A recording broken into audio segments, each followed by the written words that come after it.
안녕하세요. 반갑습니다. 예, 저는 EBS에서 지금 수학 영역을 가르치고 있고요. 올해는 전속 교사로 이렇게 여러분들 만나러 다니면서 EBS 아이 활용법에 대한 얘기도 해드리고 그리고 강의도 하고 연구도 하고 그렇게 지내고 있습니다. 제가 EBS를 보면서 느꼈던 건 뭐냐면 바로 세상에서 가장 큰 교실이 아닐까라는 생각을 해서 이렇게 이름을 붙여봤고요. 제가 이렇게 이름을 붙여드린 이유는 사실 EBS라고 하면 요즘은 연계 정책 때문에 그냥 수능 강의만 하는 그런 EBS 아이라는 홈페이지만 사람들이 생각하고 있어요. 사실 그 안에 들어가 보면은요, 정말 다양한 볼 것들도 많고요. 그리고 다양한 정보들도 많이 있거든요. 학교에서 담임 선생님이 하는 그런 역할들을 EBS 아이에서 해주고 있습니다. 학생들이 내신 시험 준비를 해야 돼요. 그러면 내신 시험에 대한 대비를 해줄 수 있는 거고요. 그리고 내가 3월 학력평가 기출문제가 궁금해. 그러면 거기 홈페이지에 들어가면 다 준비되어 있어요. 그래서 홈페이지에서 이제 기출문제를 공부를 해요. 그럼 어때요? 모르는 문제가 있어요. 그러면 해설 강의가 있기 때문에 그걸로 모든 걸 해결할 수 있는 그런 다양한 정보들이 있거든요.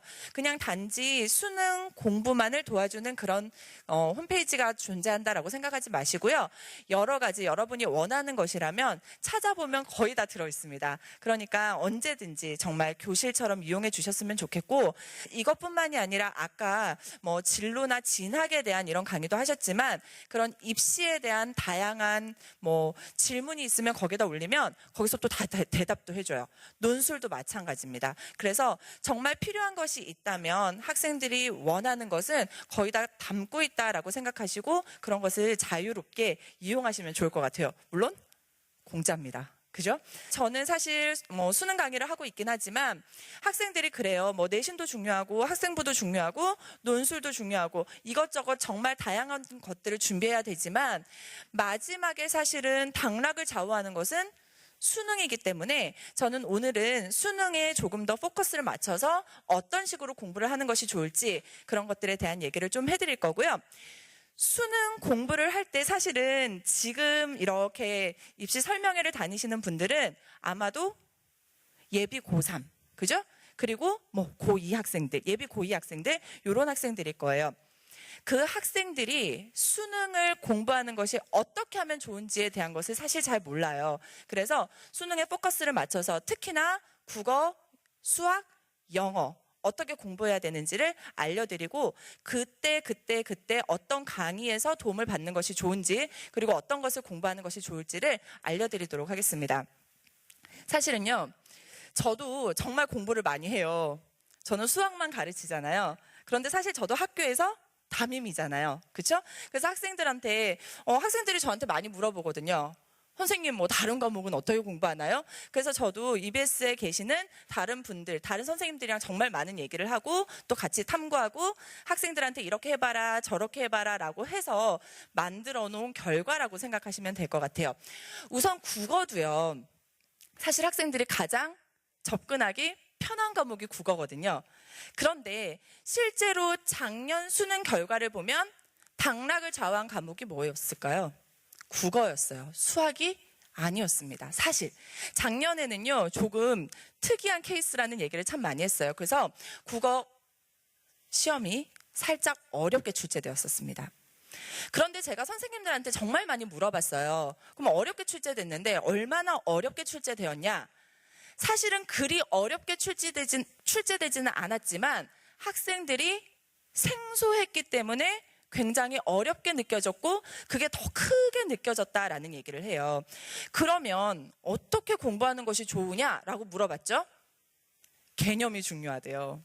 참 당황스러웠습니다. 저는 사실은 제가 수학을 가르치면서 수학이 개념이 중요하다는 건 여기저기 다 얘기를 하고 다녀요. 그럼 국어의 개념이 무엇이냐? 그런 얘기를 했었을 때 선생님들이 국어 공부는 이렇게 하는 것이 개념 공부고 그 다음은 어떻게 하고 그 다음은 어떻게 하는 것이 좋아 라고 하는데, 그래서 국어 공부를 할 때는 이렇게 단계별로 학습 전략을 세워야 된다라는 얘기를 해주시고요. 이거는 수학이랑 굉장히 흡사해요. 그래서 저도 굉장히 놀랐습니다. 수학과 마찬가지로 국어도 개념이 가장 먼저 되어야 되고요. 그 다음 기출문제를 공부를 해야 됩니다. 그 다음이 바로 실전 공부예요. 자, 지금 제가 그냥 3가지 단계를 얘기하면서 그냥 공부라는 얘기를 했죠. 그런데 각각을 공부할 때는 또 특징이 있습니다. 개념은요, 말 그대로 확실하게 공부를 해줘야 돼요. 물론 다른 것도 다 확실하게 공부를 해야 되지만 개념만큼 확실하게 공부를 해야 될 것은 없습니다. 다음, 기출입니다. 기출은요, 학생들이 나중에 이제 고등학생이 되면 어떤 얘기를 많이 하냐면 돌린다는 얘기를 제일 많이 해요. 기출 몇 회도. 기출을 몇 번 돌렸냐. 기출은 돌리는 게 중요한 과목이 절대 아니에요. 기출은요, 반드시 분석을 해야 됩니다. 그리고 마지막, 실전은 연습을 해야 되는 거죠. 그죠? 이 단계가 그리고 정확하게 지켜져야지만 공부가 효과적으로 되는 거고 성적이 잘 나올 수 있는 거예요. 학생들 보면 나중에 급하니까 어떡합니까? 그냥 막 지문만 공부하거나 아니면 막 기출문제만 공부를 해요. 그렇다고 해서 성적이 오르느냐? 절대 오르지 않는다는 겁니다. 우선 개념은 제가 이따가 조금 더 설명을 해드릴 거고요. 기출 문제는요, 지금 여기 학부모님들이 굉장히 많이 와 계셔서 제가 살짝만 먼저 설명을 해드리고 가겠습니다. 공부를 할 때는요, 기출 문제가 굉장히 중요해요. 기출이라는 것은 미리 나와 있던 문제들이죠. 미리 출제되었던 문제들이에요. 자, 학교에서 내신 공부를 합니다. 중간고사, 기말고사 공부를 해요. 그럴 때는 어떤 기출 문제를 보는 게 가장 좋아요? 학교 선생님이 냈던 문제를 보는 것이 가장 좋아요. 그러면 우리는 지금 수능 공부를 합니다. 수능 공부에서 기출 문제라는 건 수능 기출 문제를 의미하는 거고요. 자, 그렇다면 수능을 출제하는 기관이 어디죠? 네? EBS? 평가원입니다. 교육과정평가원이에요. 그래서 교육과정평가원에서 출제되었던 그 문항들을 분석해야 된다라는 거예요. 현재 고등학교 1학년, 2학년 학생들은요, 평가원에서 치렀던 시험을 한 번도 쳐본 적이 없어요. 갑자기 이상하죠? 난 분명히 모의고사를 쳤는데, 그쵸? 자, 우리가 1학년, 2학년 때 쳤던 모의고사는 학력평가라는 이름이 붙어 있습니다. 학력평가는요, 시도교육청에서 출제하는 문항으로 전국의 학생들이 시험을 치는 거예요. 평가원 문제가 아니라는 겁니다. 평가원에서 치르는 시험은요, 학생들이 고등학교 3학년이 되면 6월과 9월 그리고 수능 이렇게 1년에 3번만 출제하게 되어 있습니다. 그러니까 학생들이 실제로 수능 공부를 할 때는 그 평가원 기출문제를 공부해야 된다는 거죠. 아셨죠? 학생들이 선생님 저는요 1학년 2학년 때 모의고사를 쳤는데 성적이 별로 좋지가 않아요. 그래서 저는 수능형 인간이 아닌가 봐요. 이런 얘기를 정말 많이 해요. 아니라는 거죠. 그거는 그냥 학력평가였을 뿐입니다. 자, 선생님이 하나만 더 팁을 드릴게요. 사실 평가원이라는 곳, 제가 아까 뭐라고 했죠? 그냥 평가원 아니죠. 교육과정평가원입니다. 자, 평가원에서 하는 또 다른 일이 있어요. 바로 교육과정을 만드는 일을 합니다. 그러니까 평가원에서 시험 문제를 출제할 때는요, 뭐에 입각해서 시험 문제를 출제한다? 교육과정에서 중시 여기는 것을 출제한다는 거예요. 학생들 그런 얘기 많이 듣죠? 수능을 치고 났어요. 막 수석, 막 만점짜리들 인터뷰하죠. 그 아이들 뭐라 그럽니까? 참 황당한 소리를 하죠. 교과서 위주로 공부를 했다. 말도 안 되죠? 말이 됩니다. 사실 교육 과정의 근거에서 정확하게 만들어진 책이 교과서예요. 그래서 교과서 위주로 정말 제대로 공부한 학생이라면 성적이 잘 나오는 것이 맞아요. 그런데 학생들은 교과서라고 하면 수학만 해도 그래요. 그냥 뭐 합니까? 문제풀이. 거기 있는 예제 유제만 막 풀어내는 거예요. 그러니까 성적이 오르지 않는 거예요. 교과서는요, 사실 정독을 하잖아요. 정말 대단한 것들이 다 들어있거든요. 학생들이 단지 그 공부하기 힘들 뿐인 거예요. 그래서 교육 과정에 맞는 문항으로 그걸로 이루어진 기출 문제를 가지고 제대로 분석을 하면 사실은 수능 문제가 어떤 것이 나올지까지도 예측이 가능하다라는 거예요. 그래서 분석하는 방법도 이따가 알려드릴게요. 자, 실전입니다. 자, 어느 정도 이제 문제가 어떤 것이 나올지도 알았고 나한테 개념도 어느 정도 잡혔어. 그러면 유형별로 연습을 많이 해줘야 되겠죠. 그거는 정말 연습이 필요한 단계입니다. 기출 분석이 되어 있지 않고 개념이 되어 있지 않은 단계에서 연습만 막 하잖아요. 그러면 3월, 4월 학력평가 때 성적이 잘 나올 수 있어요. 근데 언제 무너지는지 아세요? 6월, 9월 수능에서 확 무너집니다. 그렇기 때문에 미리미리 제대로 공부를 해놔야 되는 거예요. 그리고 실전 연습은 이따가 또 다른 과목 할 때도 계속 얘기하겠지만 연계교재라는 것이 있죠. 사실 70% 연계율이 2017 학년도에도 지켜질 예정이기 때문에 연계교재로 연습하는 것이 가장 효과적인 방법일 거예요. 자, 국어의 개념 공부라는 거는요. 이거는 지금 국어 영역에서 강의를 하고 있는 선생님의 교재의 일부입니다. 뭐 서술어가? 라는 말이 나오죠. 그러면서 막 강조를 해놨어요. 다른 언어에 비해서 더욱 크다고 할 수 있음. 이렇게 했죠. 그러면서 이분이 이렇게 강조를 합니다. 문제를 보면요. 서술어의 자릿수라는 것을 강조해서 가르쳐 주세요. 실제로 한 자리 서술어, 뭐 두 자리 서술어, 세 자리 서술어의 예를 알려줍니다. 그렇게 한 다음에 제가 아까도 얘기했지만 평가원에서 출제된 문항을 봐야 된다 그랬죠. 그래서 평가원에서 출제된 문항을 보면 실제로 서술어의 자릿수 이렇게 해서 한 자리, 두 자리, 세 자리 서술어에 대한 문항을 출제를 한다라는 거예요. 사실 국어의 개념 공부라는 게 그리 쉽지가 않을 겁니다. 뭐가 개념인지 굉장히 어렵거든요. 그래서 제가 다른 과목은 차치하고라도 국어는 사실 개념 공부를 제대로 해야 되는데 누군가 도와줘야 될 사람은 필요하다는 생각이 들어요. 그래서 가장 효과적으로 짧게 공부할 수 있는 방법, 정말 중요한 평가원의 교육 과정에 맞는 것을 가르쳐주는 그 강의가 바로 수능 개념 강의예요. 물론 다른 과목도 다 수능 개념 강의는 있고요. 학생들이 아마도 이런 생각이 들 거예요. 그 많은 개념을 어떻게 정리하지? 보통 수능 개념 강의는 한 30강 정도로 이루어져 있거든요. 그러니까 그냥 산술적으로 하루에 한 강씩 공부하면 한 달이면 정리가 되겠죠. 그런 식으로 좀 도움을 받는 것도 좋을 것 같아요. 자, 기출문제입니다. 제가 국어는요, 과목별로 기출문제를 보는 방법이 다르더라고요. 사실 화법과 작문 문제는 그런 어려운 문제가 출제되지 않아요. 화법과 작문은 우리가 그냥 평소 때 말하는 것, 글 쓰는 것에 대한 문제잖아요. 그래서 개념과 유형이 어떤 식으로 활용되는지만 잘 알고 있으면 돼요. 실수를 줄여야 됩니다. 그래서 나왔던 문항들 그리고 개념 중심으로 공부를 하시면 돼요.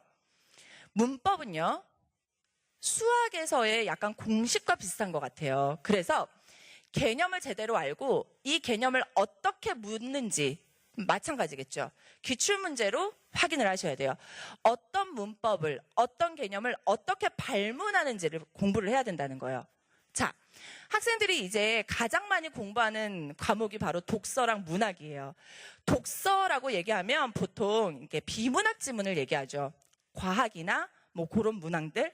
그런 것들은요, 기출문제를 살펴보면 지문들이 보이는 어떤 전형적인 구성들이 있습니다. 어떤 전개 방식이 있죠. 그죠? 그런 것들을 조금 더 공부를 해 나가면서 글 읽는 방법을 익히셔야 돼요. 이건 선생님이 이따가 발문을 가지고 한 번 더 설명해 드릴게요. 그리고 항상 출제되는 문제 유형이 보이기 시작합니다. 그러면 연계 교재를 공부할 때 그런 문제 유형을 좀 더 눈여겨보면 되는 거예요. 아셨죠? 자, 문학 마찬가지입니다. 지문으로 제시되는 작품들을 가지고 장르별로 항상 출제되는 요소들이 있어요. 장르, 시, 그죠? 그 다음에 현대소설. 이렇게 장르별로 항상 출제되는 것들이 대부분 정해져 있어요. 그래서 이제는 어떻게 합니까? 어느 정도 기출이 정리가 되거나 하면 학생들이 어때요? 계속 발문이 나오죠. 시에서는 무엇을 물어보고, 현대소설에서는 무엇을 물어보고, 고전소설이랑 현대시, 묶어서 어떻게 물어보고, 이런 것들이 있죠. 그런 것들을 같이 공부를 해 나가야 되는 거예요. 사실, 제가 아까 얘기했던 것들이 바로 이런 식으로 출제가 되고 있습니다. 자, 다 다른 지문이에요. 다 다른 지문인데 9월 모의평가, 수능, 또 2014학년도 9월 모의평가 문제를 보면 발문이 어떻습니까?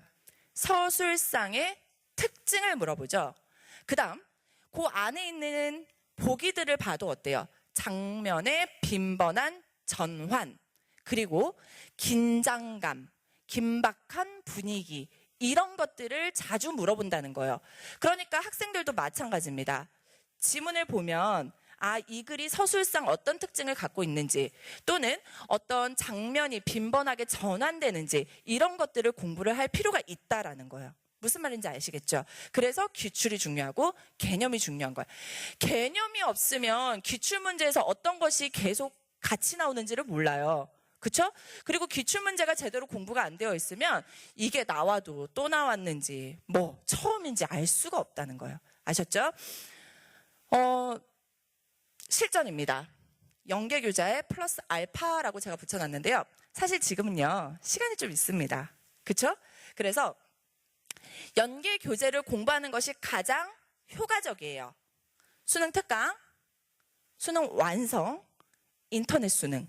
아마도 올해도 그렇게 유지될 가능성이 높습니다. 우선 수능 특강은 확실하게 나올 예정이고요. 다음으로 출간되는 교재들은 EBS 홈페이지에 가면 정확하게 이제 표시가 될 거예요. 그 순서대로 공부하면 되는데 절대로 학생들이 학습량을 많게끔 하지는 않을 거니까 거기에서 출간되는 그 시기대로 따라서 공부하시면 돼요. 자, 거기에다가 아까 기출문제 얘기했었죠. 네, 기출문제는요. 우선 학생들이 가장 편하게 볼 수 있는 방법은 그 EBS 홈페이지에 가면 입시 정보 부분이 있어요. 그런 코너가 있고 거기에 가면 모든 기출문제의 파일, 그리고 해설지, 해설 강의까지 다 볼 수 있게 되어 있고요. 그렇게 보는 게 불편해 라는 학생은 수능 기출 플러스라는 교재가 따로 있습니다. 그래서 그 수능 기출 플러스를 이용하는 것도 아주 좋은 방법일 거예요. 아셨죠? 그리고 선생님 저는요 연계교재도 다 풀었어요. 더 뭘 하고 싶어요 라는 학생들은 이제 고난도 문항을 위한 교재들이 계속 조금씩 더 준비가 될 거예요. 그리고 그런 것들은 다 강의가 있기 때문에 그런 강의를 이용하시는데, 이거는 나중의 일이지만 연계교재나 그 이후에 문제풀이 강의 같은 경우는요 절대로 강의를 다 들으시면 안 돼요. 아까 제가 수능 개념 강의 얘기했었죠. 그건 다 듣는 것이 맞습니다. 하지만 문제풀이 강의의 경우에는요, 다 듣지 마세요. 먼저 문제를 스스로 푸세요. 그런 다음에 잘 이해가 안 돼, 또는 틀렸어, 이런 문항만 보는 것이 맞고요. 그럼 그걸 다 언제 찾아? EBS죠. 그것만 찾아서 볼 수 있게 다 되어 있습니다. 문항 코드가 따로 있어요. 문제 위에 보면 그 문항 코드를 치면 거기에 따른 문제들이 그때그때 바로바로 뜨게 되어 있고요. 또는 어떤 강의를 가요. 그러면 문제들이 쭉 옆에 인덱스로 되어 있어요. 그래서 그 문제만 딱 치면 30페이지 몇 번 문항 딱 치면 그 문항으로 바로 넘어가게 되어 있어요. 그래서 그런 기능들을 이용하면 훨씬 더 편하게 효율적으로 공부하실 수 있을 겁니다. 자, 제가 아까 수학이라 그랬죠? 네. 수학을 많은 학생들이 굉장히 힘들어하고 계속 쉬운 수능 하면서 수학은 그래도 학생들의 당락을 좌우하는 것이야 라는 얘기를 많이 하는데요. 제가 하나만 얘기하자면 사실은 제가 수학이다 보니까 사람들에게 그 성적표 보는 방법을 참 많이 얘기를 해줘요. 수능 성적표가 나오잖아요. 수능 성적표에는 원점수가 있습니까? 안 나와 있어요. 그러니까 학생들이 실제 받은 점수가 몇 점인지 아무도 몰라요. 실제 수능 그 성적표에 원점수가 나오지 않습니다. 그럼 수능 성적표에 뭐가 나올까요? 바로 표준 점수라는 것이 나와요. 자, 표준 점수라는 것이 그냥 어떤 것을 의미하는지만 아시면 돼요. 자, 국어, 영어, 수학이 있는데 어떤 해는 국어가 쉽게 나올 수 있고 수학이 어렵게 나올 수 있죠. 그죠? 그러면 그 과목들의 평균이 다 어때요? 달라요. 그죠? 그 평균을 국어, 영어, 수학을 모두 100점으로 만들어 놓는 겁니다. 바꿔주는 거예요. 그러니까 나중에 부모님들 놀래요. 이제 저한테 이래요. 아니 우리 애가 국어도 98점, 수학도 99점, 막 영어도 100점인데 왜 서울에 있는 4년제를 못 갑니까? 못 가죠. 다 100점 평균 아래잖아요. 그렇죠? 그러니까 100점이 평균이라는 걸 아셔야 된다는 거예요. 아셨죠? 자, 그랬을 때 평균을 기준으로 이렇게 퍼져 있는 정도가 있죠. 그렇죠? 근데 사실 수학 같은 과목은요, 평균이 100점인데 저기 점수가 낮은 학생들도 엄청 많고 높은 학생들도 있고 정말 다양한 분포를 갖고 있어요.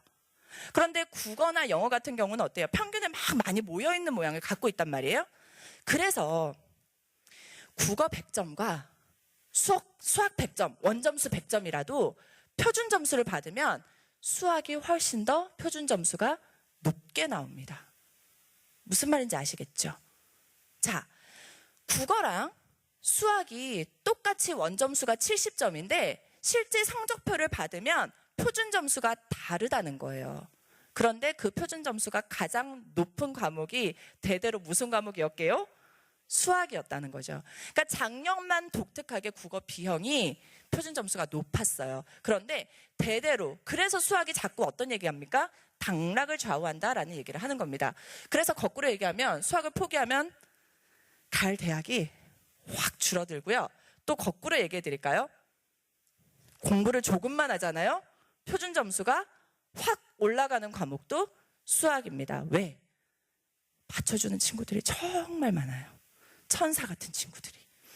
너는 계속 성적이 올라가야 해. 막 이러면서 난 자겠다. 이름을 쓰는 것도 난 대견해. 막 이런 학생들이 정말 많아요. 그렇기 때문에 사실 정말 기본적인 개념 잡고 기출문제 분석만 제대로 하고 연계교재에 있는 것만 제대로 풀잖아요. 굉장히 높은 성적이 나올 수 있는 과목이에요. 같은 방법입니다. 국어와 같은 방법이라서 제가 깜짝 놀랐습니다. 개념 잡고 기출문제 분석하고 실전 연습하는 것이 가장 중요해요. 수학에서 개념 이러면 학생들이 착각하는 단어가 하나 있습니다. 뭐죠? 공식이죠.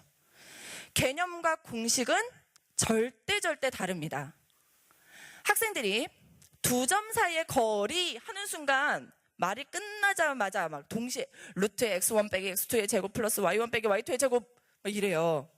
공식을 아는 거죠. 걔가 어디서 나왔는데? 거리가 뭔데? 두 점 사이의 거리를 알려면 뭐를 알아야 되는데? 라고 하면 갑자기 침묵으로 일관하죠. 개념은요, 사실 아까 교과서 얘기도 했지만 교과서에 그런 설명들이 다 들어있거든요. 학생들은 어때요? 박스를 봐요. 공식이 쓰여있는 박스를 보면 갑자기 막 행복하죠. 별표를 치고 걔를 외우기 시작합니다. 그리고 그거를 숫자만 바꾼 문제들을 열심히 풀어내죠. 난 잘했어. 역시 난 개념은 알아. 연습 문제 가죠. 우울해지죠.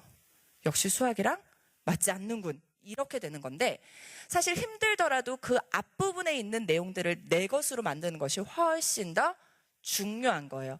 그래서 이제 공부가 안 되니까 뭐예요? 아, 교과서는 안 맞아.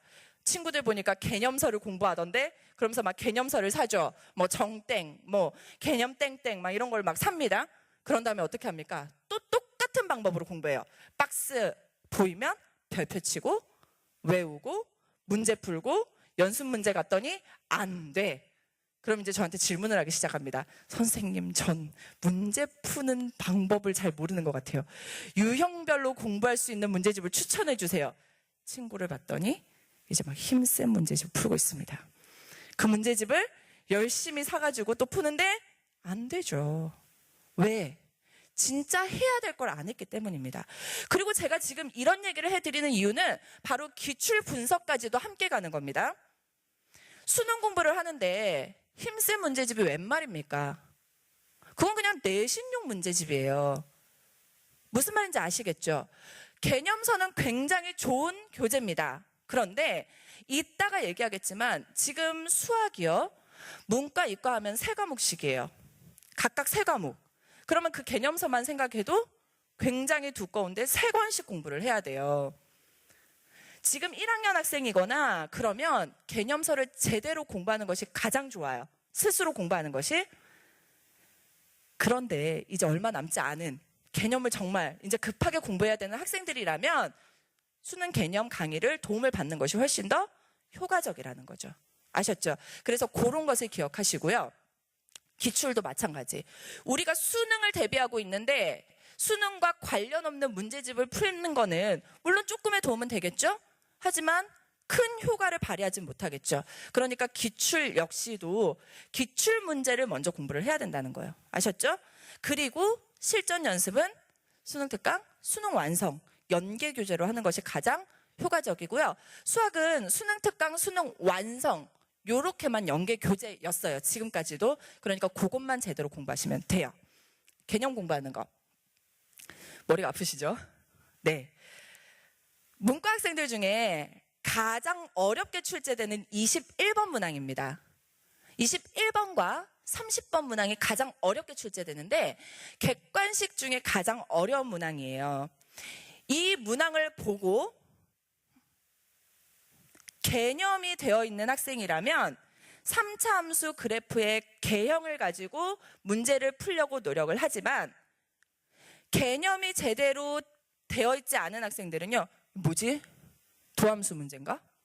방정식 문제인가? 부등식 문제인가? 이렇게 된다는 거예요. 자, 이 문제는요. 사실은요. 내용이 중요하지 않아요. 그냥 개념이 중요하다는 얘기를 해드리고 싶은 거예요. 학교에서 우리가 3차 함수 그래프라는 것을 배워요, 사실. 그런데 배울 때 어떻게 배우냐면 도함수를 이용해서 그것을 가지고 그래프를 어떻게 그리는지만 배워요. 그런데 사실 개념이라는 건요. 그것을 이용해서 내가 3차 함수 그래프의 개형이 이런 종류로 나올 수 있겠구나 라는 것까지 내가 다 이해하는 것까지가 사실은 개념이에요. 그냥 fx가 나와 있어요. 식이 나와 있어요. 그걸 가지고 그래프를 그려내는 거 어렵지 않아요. x세제곱 플러스 2x제곱 플러스 x 플러스 1 이 그래프 그리시오. 그릴 수 있어요. 배운 대로 하면. 거꾸로 가야 돼요. 무슨 얘기냐?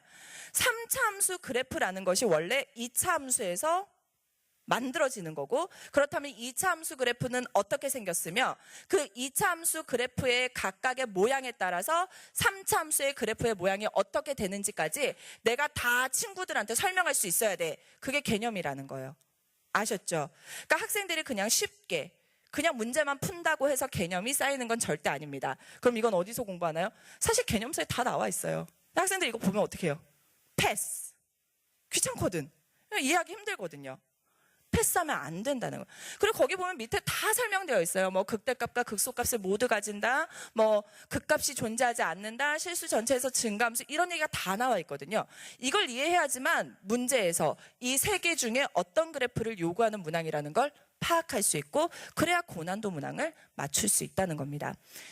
제가 얘기하지만 개념서 굉장히 중요해요. 그래서 개념서를 제대로 공부하는 것이 가장 좋습니다. 그런데 개념서 공부할 때 제가 지금 개념 얘기하고 있잖아요. 절대 연습 문제에 있는 문항이 수능에 나온다 안 나온다? 안 나옵니다. 차라리 개념 부분을 한 번 더 읽고 예제, 유제 문제를 제대로 푸는 것이 훨씬 더 중요해요. 아셨죠? 그렇게 한 다음에 기출 분석으로 가는 것이 훨씬 더 좋습니다. 혼자 공부하기가 힘든 학생들은요. 수능 개념 강의 도움을 받으세요. 아셨죠? 수능 개념 강의 역시도 30강으로 이루어져 있고요. 수학 역시도. 그런데 수학 과목 같은 경우는 조금 독특하죠. 뭐가 독특합니까? 공부를 잘하는 학생과 못하는 학생의 차이가 굉장히 커요. 그래서 EBS에서는 보통 상중하 이렇게 3단계로 다 강의가 만들어져 있어요. 그래서 자신한테 맞는 강의를 오리엔테이션 같은 걸 보고 맞춰서 공부하시면 돼요. 자, 개념이 되어야지만 이제 뭐가 됩니까? 기출 분석이 되는데요. 제가 아까도 얘기했지만 기출은 사실 EBS 홈페이지에 가서 몇 년도 하면 다 떠요. 문제가 있습니다. 수학은요. 교육 과정이 바뀌었습니다. 교육 과정이 바뀌었어요. 그래서 그냥 지금 기존에 있는 기출문제를 프린트아웃 해가지고 1번 문제부터 쭉 분석한다? 무리가 있습니다. 그리고요. 어머님들, 아버님들, 학생들 마찬가지예요. 학원을 선택할 때, 교재를 선택할 때 수학은 한 번 더 집중하셔야 됩니다. 왜? 교육 과정이 바뀌었습니다. 사실 그래서 현재 고등학교 2학년 학생들이 유리하다라는 얘기를 할 수 있는 이유가요. 교육과정이 바뀌었죠. 재수생이 확 줄 수밖에 없습니다. 왜? 수학이 이렇게나 많이 바뀌었거든요. 공부하기가 힘들어져요, 학생들이. 거꾸로 앞으로 문제집을 선택하거나 강의를 선택할 때 이런 것들이 만약에 들어있다? 그러면 그 강사는, 그 문제집은 교육과정에 대한 공부를 한 것이다, 하지 않은 것이다? 하지 않은 것입니다. 과감하게 버리셔야 돼요. 그래서 제가 일부러 이걸 다 정리해 왔습니다. 우선 수학2에서는요, 2005학년도 이후 평가원 기출문항이 전혀 없습니다. 새롭게 도입됐다라고 생각하시면 돼요. 그러면 1994년도부터 2005학년도까지 기출문제가 있는데, 나쁘게 얘기하면 유행이 지난 문제들이 굉장히 많죠. 그래서 그런 문제들을 잘 선별해 놓은 문제집을 선택하는 것이 좋은데, 사실 그것도 잘 이해가 안 되실 거예요. 그냥 문제집을 보면서 이상하게 막 2006, 2007 문제가 막 있어. 수학2 앞부분에, 집합과 명제, 함수 부분에. 그건 제대로 된 문제집이 아닌 거죠. 그리고 수열 부분으로 갔을 때 개차 수열, 기납적으로 정의된 수열의 일반항, 알고리즘, 순서도가 들어있다? 아웃입니다. 안 나오게 되어 있어요. 교육과정에 없는 내용이에요. 그리고 지수와 로그에서 상용 로그의 지표와 가수라는 개념이 싹 다 빠졌어요. 이게 어려웠거든요. 그러니까 그런 것들이 들어있는 문제집은 선택하면 된다, 안 된다? 안 됩니다. 수학2는 이렇고요.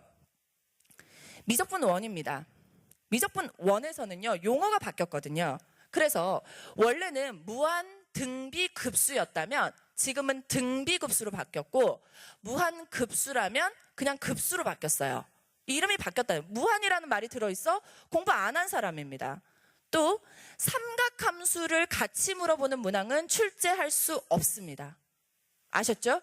그리고 우극한과 좌극한의 기호가 변경되어 있는데요. 요거는 학생들은 알아요. 어떻게 바뀌어 있는지. 그러니까 옛날의 모습, 더하기 0, 그러니까 빼기 0의 모양이 있으면 그것도 탈락입니다. 다항함수의 미분법 단원에서는요, 중간값 정리가 사이값 정리로 용어가 바뀌었어요. 그럼 중간값 정리가 있는 교재는 공부 안 한 교재입니다. 또 평균값 정리가 추가가 되었고요. 정적분의 기본 정리는 미적분의 기본 정리로 용어가 바뀌었습니다. 그러니까 이런 걸 알아야 된다는 거예요. 아셨죠? 다 찍으셨나요? 네. 참 열심히. 자, 확률과 통계입니다. 확률과 통계는요, 2011학년도 이전의 기출문항도 정리가 되어 있는 교재를 선택하시는 게 좋습니다. 무슨 얘기냐면, 그 전에 2005에서 2011학년도에 이산수학이라는 과목이 있었거든요. 그 이산수학에 있던 내용의 일부가 지금 학생들이 확률 통계로 배우고 있어요. 아셨죠? 최근 기출문항 중에는 이 새로 들어온 내용이 많이 줄어들어 있기 때문에 그 예전 공부도 해줘야 되고요. 연속 확률 변수의 평균과 분산이 사라졌습니다. 사실 올해까지만 해도 연속 확률 변수의 평균과 분산을 물어보게 되어 있어요. 달라졌다는 거죠. 또 모비율, 표본 비율이라는 것이 추가가 되었어요. 그러니까 추가된 것들 때문에 이 이산수학 문항이 있는지도 확인하는 것이 좋다라는 겁니다. 아까도 얘기했지만 사실 수능 기출 플러스라던가 EBS에서 평가원의 감수를 받는 교재들 같은 경우는 이런 것들이 평가원에서 이미 감수를 받았기 때문에 맞춰져서 나오는 가능성이 굉장히 높죠. 그런데 그렇지 않은 교재들은 한 번 더 꼭 확인을 해 주셔야 돼요. 이걸 다 어떻게 확인하냐고요? 보통 교재, 책을 보면 앞머리에 이런 것들이 설명이 되어 있거든요. 그것이 잘 설명되어 있는 교재라면 그래도 믿고 구입할 수 있겠죠. 미적분 2입니다. 사인 법칙, 코사인 법칙 사라졌습니다. 그리고 대각공식, 반각공식이라는 용어 자체가 사라졌어요. 그리고 회전체의 부피를 물어보는 문항은 나올 수 없게 되어 있습니다. 제가 사실 기출문제집 굉장히 많이 살펴보는데요.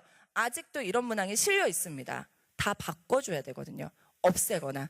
그래서 초월함수의 속도와 거리까지 이런 것들이 다 제외가 되었으니까 이런 것들을 좀 알고 기출문제를 보는 것이 좋아요. 그래서 수학은요, 절대로 그냥 기출문제를 그냥 막 한글 이런 걸로 프린트해서 공부할 수가 없습니다. 그래서 기출문제집을 잘 선정해서 분석을 해주셔야 돼요. 아셨죠? 그리고 분석도 그래서 교육과정에 맞게 잘 분석되어 있는 교재를 선택하는 것이 좋다라는 겁니다. 아셨죠?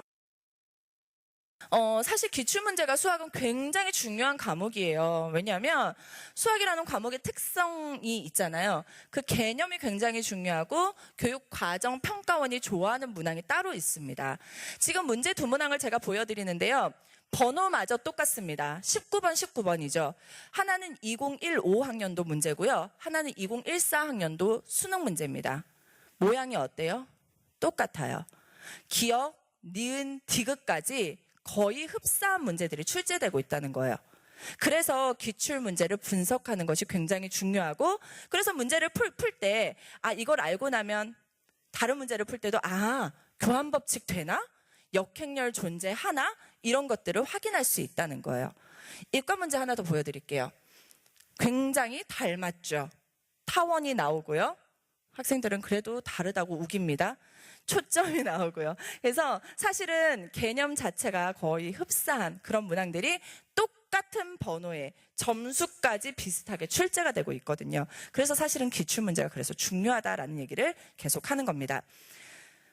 기출문제가 중요한데 몇 번 문항에 이제 똑같이 나올 수가 없잖아요. 그래서 올해는요, 6월과 9월 평가원 모의평가가 굉장히 더 많이 중요한 시기입니다. 그래서 평가원에서 6월, 9월 모의평가를 치고 나면 EBS에서 해설 강의라고 하지 않고 분석 강의라고 이름을 붙여놔요. 문제를 맞고 틀리고가 물론 중요하죠. 그런데 어떤 식으로 대수능에 출제될 것인지 분석을 해주는 것이 더 중요합니다. 우리의 목표는 수능이잖아요. 그렇죠? 그래서 그 강의는 참고하시면 훨씬 더 도움이 될 겁니다. 자, 연계교재 잠깐 보여드릴게요. 이제 실전 연습할 때는 연계교재 문제를 활용을 하는데요. 70% 연계율이라는 건 문항을 70%만큼 연계하겠다는 거예요. 30문항 중에 70%면 몇 문항입니까? 21문항입니다. 어마어마하게 많은 문항이 연계가 되고 있고요. 이런 식으로 연계가 되고 있습니다. 모양이 똑같아요. 그러니까 제대로 풀면 다 맞출 수 있는 문항이 나오고 있습니다. 4점짜리 문항은 제일 점수가 큰 문항이거든요. 이런 식으로 정말 흡사하게 문제가 출제되고 있고요. 한 문항 더 보여드리자면 그래프가 업사이드 다운 된 것밖에 없죠. 문제는 똑같아요. 학생들은 다르다고 우깁니다만. 그래서 푸는 방법만 알고 있으면 맞출 수 있는 문제들이 연계 문항으로 출제가 되는데, 수학은 하나만 더 집중하셔야 될 게 뭐냐면 그래프, 도형, 표. 학생들이 어때요? 우와, 똑같다 라고 느낄 수 있잖아요. 그런 내용들이 연계될 가능성이 높아요. 그래서 연계 교재를 공부할 때 물론 기본적인 개념, 유형 공부하는 것도 중요하지만 그래프, 도표, 표, 도형 이런 것들 있죠. 그런 것들을 한 번 더 집중해서 보는 것이 좋습니다.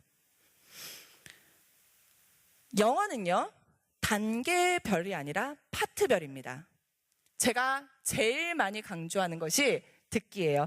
이건 제가 실제로 저희 학교, 저희 반 학생들한테 써먹었는데 됐던 그 방법이에요. 사실은 점심시간에 굉장히 제가 못됐죠. 점심 먹기 전에 듣기를 시켰습니다. 그리고 밥을 먹으러 가기 시켰어요. 어차피 밥 먹고 뛰어다니더라고요. 그래서 20분 동안 듣기를 하고 밥을 먹으러 가라. 남학생들이었죠. 어마어마하게 저를 잡아 죽일 듯이 막 째려보면서 듣기를 시작했습니다. 그런데요, 6월 모의평가 날 학생들이요, 그 고구의 학생들이 복도에서 절 보고 뛰어와요. 선생님, 들려요! 막 이러면서 맞췄대요. 많이 맞췄대요. 6월이 지나고 학생들이 자신감이 생기기 시작하니까 저도 점심 때 사실 좀 귀찮잖아요. 오늘 그냥 넘어갔으면 좋겠는데 학생들이 내려옵니다. 컴퓨터 가지러. 듣기 틀으려고. 영어 듣기는요, 들으면 돼요. 그리고요, 영어 듣기가 지금 여기도 봤죠. 체감 연계율이 굉장히 높고요. 90% 이상 연계가 되는 그런 부분이에요. 그래서 매일 규칙적으로 듣는 것이 좋고요. 영어 선생님 말에 의하면 내가 말할 수 있으면 그게 들린대요. 그런 것들을 잘 알고 매일매일 정말 20분씩, 30분씩 하는 게 가장 정말 너무나도 당연한 얘기지만 정말 중요합니다. 얼만큼 연계율이 높은지 보여드릴게요. 그림이에요. 연계 교재의 문제와 실제 수능 문제입니다. 그냥 틀린 그림 찾기 정도로 정말 흡사한 문항들이 출제가 되고 있어요. 듣기 문제는. 그러니까 연계 교재만 제대로 공부해도 듣기는 충분히 제대로 거의 다 맞출 수 있대요. 어휘입니다. 단어를 알아야지 문제를 풀 수 있겠죠? 요거는 영어 선생님의 얘기입니다. 짧게 여러 번 반복하라. 무슨 얘기인지 알죠? 하루에 100개를 외우는 것보다 30개씩 끊어서 계속 반복해주는 게 더 중요하다는 거예요. 그렇죠? 그 다음 자신의 수준에 맞는 어휘학습 이거 정말 강조해주라고 하셨습니다. 무슨 얘기인지 아시죠? 친구들이 다 하는 문제집 가지고 단어장 가지고 공부하지 말고요. 내 수준에 맞는 단어장으로 공부를 하는 것이 더 중요하다는 거예요. 부끄러울 거 없습니다. 하나하나 해 나가는 것이 더 중요해요. 아셨죠? 사실은 이런 거는 너무 당연한 거고요. 어법은요, 아까 국어에서의 문법과 비슷합니다. 그래서 요거는 개념을 제대로 잡아줘야 됩니다. 그래서 나오는 문항들이 정해져 있기 때문에 기출 문제를 가지고 기본 개념을 잡아주시면 돼요. 아셨죠? 사실 학생들이 힘들어하는 것이 바로 이 독해입니다. 독해가 가장 중요한데요. 독해는 단계별로 공부하셔야 됩니다. 구문 독해가 되어야지만 지문 독해가 된다라는 것. 급하게 지문 독해부터 하려고 하지 마시고요. 하나하나 끊어서 구문 독해하고 그 다음 지문 독해로 넘어가셔야 되는데 지문 독해에서 중요한 건 바로 여기입니다. 연계 교재 내의 지문은 완벽하게 학습해야 됩니다. 자, 제가 예를 하나 보여드릴 텐데요. 이건 제가 찾았습니다. 제가 뭘 찾았냐면요. 작년에 수능 문제 중에 오답률이 가장 높았던 문항이었어요. 제가 집중을 했죠.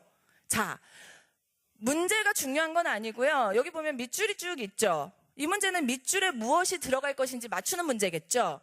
연계 교재를 보여드립니다. 이게 바로 연계 교재에 있던 내용인데요. 잘 안 보이는 분들도 있을 텐데 보면은 싹트다, 바라하다까지 다 똑같아요. 자, 앞부분 잠깐. 여기 더 그로스부터 보이시나요? 잘 안 보이실 수 있어요. 사실은 똑같은 지문이 나온 거예요. 문제만 달랐어요. 자, 답을 맞출 겁니다. 여기가 뭐가 들어가야 될지 맞춰야 되겠죠. 연계 교재 지문 그대로 올립니다.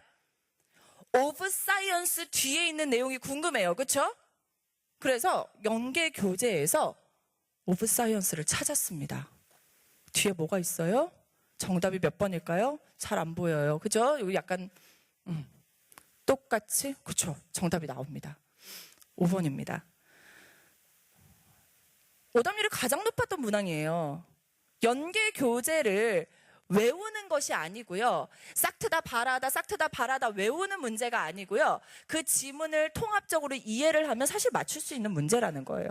이게 오답률이 가장 높았던 문항이라는 거죠. 그래서 연계 교재 지문 공부를 할 때는 답도 중요하지만 흐름을 이해해야 되는 겁니다. 아셨죠? 자, 그러면 이 많은 공부를 어떻게 해야 되느냐? 지금부터 수험생 학기에 대한 얘기를 좀 해야 되는데요. 수험생은요. 1학기, 2학기가 있지 않습니다. 몇 학기가 있을까요? 4학기입니다. 지금부터 4학기예요. 자, 4학기인데요. 제가 아까도 얘기했지만 수능은 평가원 문제가 굉장히 중요하다 그랬죠. 평가원이 6월, 9월이에요. 그래서 기준은 사실은 6월, 9월이 기준이 돼요. 그런데 그 전에 1학기가 있습니다. 바로 개념 공부를 해야 될 시간입니다. 겨울방학에서부터 3월 모의고사까지는 개념 공부를 하고요. 그 다음에 시간이 된다면 기출 분석을 하고요. 그 다음 이때는 연계 교재 중에서 수능 특강이 나오기 시작합니다. 수능 특강을 공부를 시작하면 돼요. 다 하라는 게 아니라 시작. 아셨죠? 3월 모의고사가 끝나면 6월 모의평가, 이름 바뀌었죠? 자, 6월 모의평가까지 수능 특강, 인터넷 수능이 만약에 연계 교재라면 인터넷 수능도 같이 공부하시면 돼요. 목표는 뭐다? 수능 특강을 최대한 많이 봐야 됩니다. 6월 모의평가 전에 수능 특강을 다 공부하는 것이 가장 좋은 방법이에요. 아셨죠? 수능 특강이 6월 모의평가 전에 끝나야 됩니다. 그러면 6월 모의평가 점수가 나오겠죠. 그러면 6월 모의평가 때는 뭐 하라 그랬죠? EBS의 분석 강의를 반드시 들으셔야 되고요. 그 다음 내가 어떤 부분이 부족한지를 파악하셔야 돼요. 자, 6월과 9월 4일을 우리가 3학기라고 합니다. 이때는요, 수능 완성이라는 교재가 나옵니다. 수능 완성. 그러니까 수능 특강이 나오고 나서 수능 완성이라는 교재가 나와요. 그러면 수능 완성이라는 교재를 공부를 하고 기출문제 분석했던 걸 한 번 더 해줘야 됩니다. 함께. 아셨죠? 방학도 있기 때문에 충분히 할 수 있어요. 그리고 탐구 영역에 대한 공부를 지금은 조금 더 집어넣어서 해주면 돼요. 탐구 영역은 사실은 기출문제랑 개념만 제대로 잡고 있으면 성적을 확 끌어올릴 수 있대요. 그래서 이때쯤 되면 입시 설명회에서 탐구 영역 공부를 어떻게 하는지에 대한 얘기가 굉장히 많이 나옵니다. 그 강의를 조금 더 참고해서 계획을 세워주시면 돼요. 자, 이제 9월 모의평가 이후에는 수능밖에 남지 않았죠. 9월 모의평가 점수를 가지고 내가 어떤 것이 잘 되어 있는지, 잘 되어 있지 않은지를 파악한 다음에 부족한 부분을 계속 반복해 줄 수밖에 없어요. 그런데 학생들이 이때 되면은 굉장히 이제 막 걱정이 되니까 이것저것 다 끄집어내가지고 공부를 하려고 그러거든요. 공부가 제대로 되어 있지 않더라도 아까 그 순서 있죠. 개념, 기출, 실전. 요거 순서대로 공부해야 됩니다. 아무리 늦더라도. 그래야지만 성적이 잘 나올 수 있어요. 그래서 이런 것들을 좀 잘 기억을 하고 큰 틀을 잡고 공부를 하시면 될 것 같아요. 수험생들이 이제 4학기 동안 학생들이 이제 막 열심히 달려가다 보면 사실은 부모님들이 와서 제가 이런 얘기를 해드리는데 본인들이 되게 힘들어요, 생각보다. 왜냐하면 몰래 노는 것도 사실은 힘들거든요. 사실 진짜 그래요. 본인 마음이 제일 힘들어요. 그런데 그런 거죠. 저도 뭐 그렇게 될진 모르겠지만 저희 자식들한테 열이 받는데 혼내고 싶겠죠. 그런데 학생들이 그런 얘기 하더라고요. 집에 갔는데 엄마가 오늘 이상하다? 고기를 구워놓고 갑자기 너 힘들지 않니? 막 이러니까 선생님 저 오늘 공부해야 되겠어요. 그래요. 반반이죠. 오늘 집에 갔는데 혼났다 또는 엄마가 이상하다. 자, 어떤 것이 더 좋을 것 같습니까? 참고 한 번만 안아주세요. 그러면 학생들이 자기 자리로 조금씩 가게 되어 있더라고요. 그러니까 그런 것들 좀 생각하시면서 수험생들은 제가 꼭 해주는 얘기가 하나 있는데요. 사실 저도 뭐 공부를 아주 막 잘하던 학생은 아니었어요. 그런데 어떤 계기가 있고 그러다 보니 제가 이제 갑자기 공부를 하게 됐고 그래서 공부를 이제 좀 해야 되는데 어떡하지? 친구들은 벌써 이만큼 가 있는데 내가 언제 따라잡을까? 이런 고민을 참 많이 했던 것 같아요. 그런데 가장 좋은 건요. 다른 사람이랑 비교하지 말고 매일매일 조금씩이라도 하는 것이 가장 좋고 어느 순간 제가 따라가 있고 어느 순간 조금 앞서 나가게 되더라고요.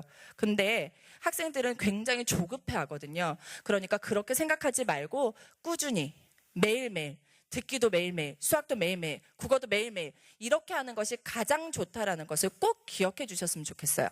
사실 남학생들 뿐만 아니라 여학생들도 마찬가지예요. 계획서 세워오라 그러면 희한합니다. 월요일에 국어, 화요일에 영어, 수요일에 수학. 장난하니? 라고 제가 얘기를 하죠. 그러면 안 돼요. 모든 과목을 매일매일 짧더라도 매일매일 해줘야 된다는 거. 이거 꼭 기억하시고 꾸준히 하신다면 반드시 좋은 결과 있을 겁니다. 아셨죠? 뭐든지 궁금한 거 있으면 이베스 홈페이지에 어디든 가서 물어보면 다 알려드립니다. 그러니까 언제든 편하게 이용하시고요. 꼭 좋은 결과로 다시 만났으면 좋겠습니다. 오늘 만나서 반가웠습니다. I wouldn't call this place a happy end, but I've been